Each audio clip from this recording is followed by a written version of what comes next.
Over the years, headlines have been flooded with stories of dark, horrible kidnappings. One such case was the abduction of billionaire American heiress Patty Hearst by the Symbionese Liberation Army. Several of the most famous abductions during this time were targeted at rich kids because kidnappers wanted a hefty ransom. However, the Symbionese Liberation Army's abduction of Patty Hearst seemed slightly different. They were more focused on extorting from newspaper magnate William Randolph Hearst to feed the people of Oakland than enriching themselves. With time, however, the victim became the criminal, and they flocked together. So what happened to Patty Hearst?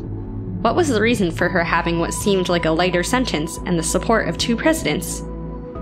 Do you think that she was a victim of Stockholm Syndrome, as presented by her high-priced attorney, F. Lee Bailey? We'll unravel everything here.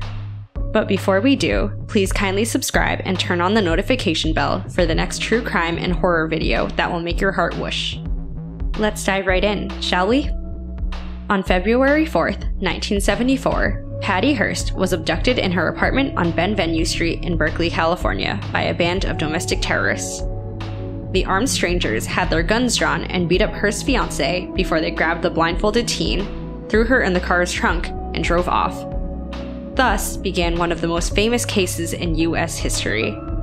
And because Patty Hearst is the granddaughter of billionaire William Randolph Hearst, known for developing the nation's largest newspaper chain and media company, the horrible incident turned more into a media drama than a real crime. 3 days after the kidnapping, the Symbionese Liberation Army, or the SLA, a group of radicals led by a hardened criminal, Donald DeFreeze, announced in a letter to a Berkeley radio station that they had captured Patty Hearst as a prisoner of war. This confused many people, not knowing for a while if Patty Hearst was truly a kidnapping case or a political furor. Then, on the 4th day, the terrorist group demanded that the Hearst family give $70 in foodstuffs to the less privileged from Santa Rosa to Los Angeles. The family did as demanded by the SLA. However, this little act of goodwill from the captors seemed to Patty Hearst that these were the good guys, and she became upset that her grandfather was dragging his heels on the ransom. On the other side, the government tagged the radical group, whose ranks included black and white members, women and men, and anarchists and extremists from various fields, as an agent of incitement whose only aim was to incite a guerrilla war against the US government, destroy what they called the capitalist state. Next, the SLA drifted to the negotiation phase and started doling out brutal demands in exchange for Patty's release. First, they started releasing audio tapes and demanding money to get the country's attention. Next, they demanded $2 million worth of food, which Randolph Hearst obeyed. They called the sum inadequate and asked for $6 million extra. Finally, the Hearst Corporation agreed to pay, but only on the condition that Patty was released unharmed. SLA had more plans for Patty Hearst, as seen in April. She was spotted on bank surveillance cameras wielding an assault weapon, barking orders to bystanders, and providing cover to her Confederates during an SLA robbery at a San Francisco bank. The next day, she sprayed an LA sporting goods store with machine gun fire. What seemed like a rumor became real on April 3rd when the SLA released a tape with Hearst saying that she had joined the SLA of a free will to fight and free the oppressed. She completely identified with her abductors, assuming the name Tanya, and tagged her wealthy parents as Pig Hearsts. During this time, a section of the country thought Patty Hearst to be a clever sociopath playing to the script, while the other part felt that she had been brainwashed and made to believe her family didn't care anymore, and that the idea of joining a group of revolutionaries might sound pretty romantic to a teenager, especially one as naive as Patty. Patty Hearst's Stockholm Syndrome became the talk of the nation as she was from one of the country's wealthiest and most influential families. How can turmoil by ragtag militias plague the great United States? This thought gingered the FBI into launching an agent-intensive search to find Patty Hearst and stop the SLA. The FBI worked with many partners, and by May 16th, LA police traced 2 persons that had tried to steal an ammunition belt from a local store to be SLA members. The next day, their safe house was surrounded by LA police, leading to a massive shootout and the death of 6 SLA members. In addition, the building went up in flames and blazed the SLA leader, Donald DeFreeze, an African-American ex-convict who also went by the name General Field Marshal Cinque. Patty Hearst and 2 other SLA members wanted for the April bank robbery were not on the premises. So where were they? Patty Hearst escaped and began crisscrossing from country to country with her remaining abductors.